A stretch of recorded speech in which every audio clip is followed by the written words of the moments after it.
बिहार लोक सेवा आयोग बीपीएससी की 70वीं संयुक्त प्रारंभिक परीक्षा को लेकर विवाद बढ़ता ही जा रहा है। छात्रों ने परीक्षा में गड़बड़ी और प्रश्न पत्र में असमानता का आरोप लगाते हुए पूरी परीक्षा को दोबारा कराने की मांग की है। छात्रों का यह आंदोलन पिछले 12 दिनों से पटना में जारी है और अब यह आर पार की लड़ाई बन चुकी है। छात्र अपनी मांगों पर अड़े हुए हैं, जबकि बीपीएससी उनकी मांगे मानने को तैयार नहीं है। रविवार रात हुए लाठीचार्ज के बाद आंदोलन और भी तेज हो गया। छात्रों ने मुख्यमंत्री नीतीश कुमार से मिलने के लिए सीएम आवास जाने की कोशिश की, लेकिन पुलिस ने उन्हें रास्ते में ही रोक लिया। इसके बाद छात्र पुलिस से भिड़ गए, बैरिकेड्स तोड़े और जेपी गोलंबर तक पहुंचे, जहां पुलिस ने उन पर पानी की बौछारें और लाठीचार्ज किया। बीपीएससी की परीक्षा 13 दिसंबर को आयोजित की गई थी, लेकिन जैसे ही बीपीएससी ने परीक्षा का नोटिफिकेशन जारी किया, अफवाह फैलने लगी कि परीक्षा में नॉर्मलाइजेशन प्रक्रिया लागू की जाएगी, जिसे लेकर छात्रों ने पटना में बीपीएससी कार्यालय के बाहर विरोध प्रदर्शन किया। हालांकि 2 दिन बाद बीपीएससी ने साफ किया कि नॉर्मलाइजेशन का कोई सवाल नहीं था। प्रारंभिक परीक्षा के दौरान बापू परीक्षा केंद्र से गंभीर आरोप लगे। छात्रों ने आरोप लगाया कि प्रश्न पत्र की सील पहले से खुली हुई थी और परीक्षा में देरी हुई थी।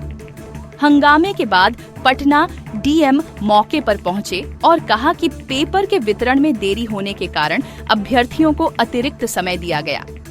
इस दौरान एक अभ्यर्थी को थप्पड़ मारे जाने का वीडियो भी वायरल हुआ, जिससे मामला और गर्मा गया।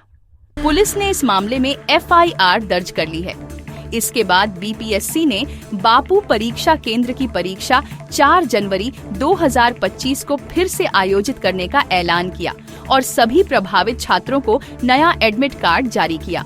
लेकिन छात्रों का कहना है कि सिर्फ एक सेंटर पर परीक्षा दोबारा कराने से निष्पक्षता प्रभावित होगी।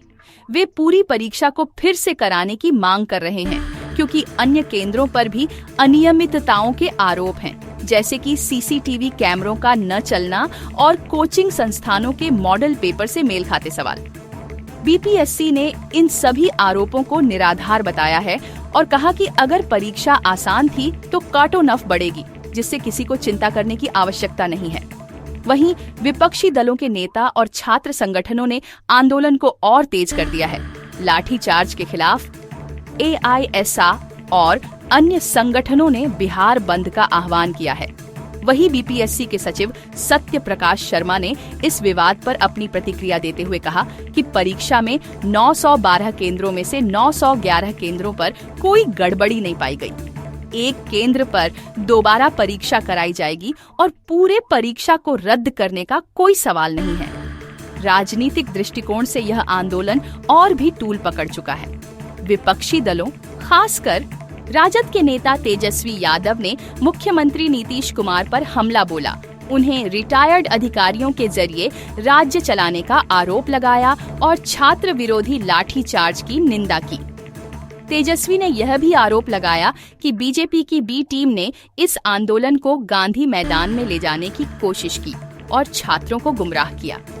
उन्होंने पीके का नाम लिए बगैर कहा कि इस टीम के नेता ने छात्रों से कहा था कि कुछ भी हो, मैं सबसे आगे रहूंगा। लाठीचार्ज के समय सबसे पहले वे ही भाग गए। इस पर पीके ने पलटवार करते हुए कहा कि तेजस्वी यादव ने झूठ बोला है। उन्होंने कहा कि अगर वह भागे थे तो तेजस्वी यादव चले जाते अस्पताल। पीके ने यह भी कहा कि गांधी मैदान में छात्र संसद बुलाने के लिए कोई अनुमति की जरूरत नहीं थी और छात्र संसद में कोई हंगामा नहीं हुआ। पीके ने बताया कि वे छात्रों से गांधी मैदान में मिले, लेकिन जब कुछ छात्र वापस नहीं लौटे तो पुलिस ने लाठीचार्ज किया। ये गलत हुआ है और हम पटना पुलिस पर एफआईआर करेंगे, मानवाधिकार आयोग भी जाएंगे। पीके ने यह भी कहा कि सरकार ने अभ्यर्थियों की मांगे नहीं मानी तो 2 जनवरी से धरने पर बैठूंगा।